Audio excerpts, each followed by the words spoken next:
Good afternoon to you from the McDonald Jones Stadium in Newcastle as we bring you an intriguing clash between the Jets and Western United. The first of a double-header in the A-League with Wellington Phoenix against Melbourne City later.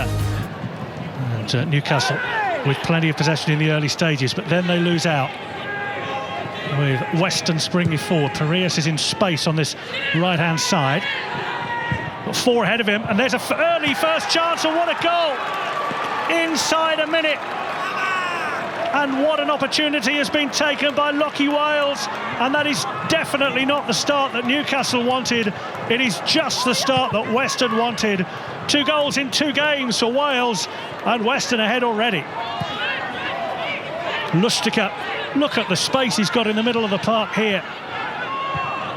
Out to Payne.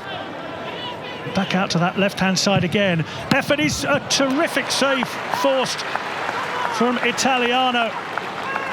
And well might he shout at his defenders. Maracena with the effort. Well, he's a really dangerous player, Maracena. He led the charge for the first goal and he's squared the Jets' target up with the second attack. Just the second attack, mind you. Corner kick. Najjarine with it. In towards Yule at the near post. Topor Stanley at the far post. Heads over. Beautifully worked by Newcastle. Everything right apart from the final finish from Topor Stanley. That would have been a terrific set-piece goal. Najjarine, Yule, Topor Stanley behind for a goal kick. Well, it's such a pity for Nikolai personally that he couldn't control that header. He deserves a goal. He deserves more goals than his career's yielded, actually.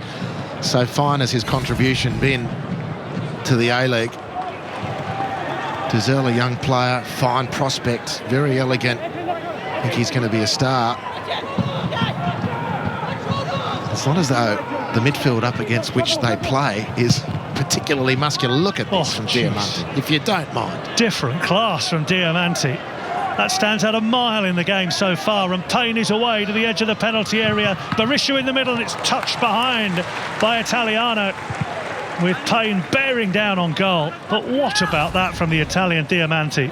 Well, this is how he changes the dynamic, and of course this is just the end of that play.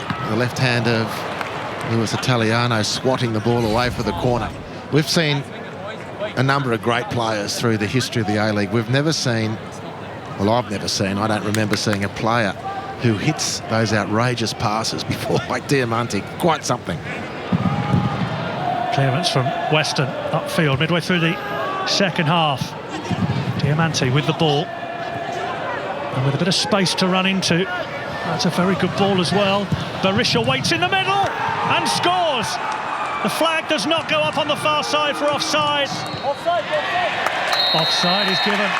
They've checked on VAR and Berisha was offside, so it will not count.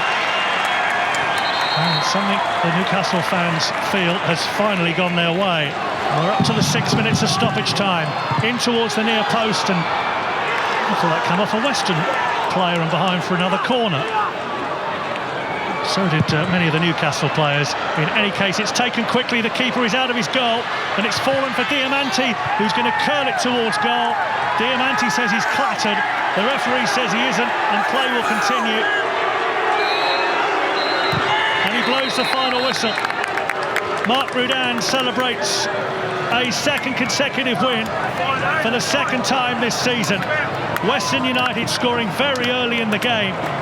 In the end, Lockie Wales' strike after 36 seconds turned out to be the winner. Despite lots of huff and puff from Newcastle, they didn't quite have the quality to equalise against Western United. It has finished here at McDonald Jones Stadium. Newcastle Jets 0, Western United 1.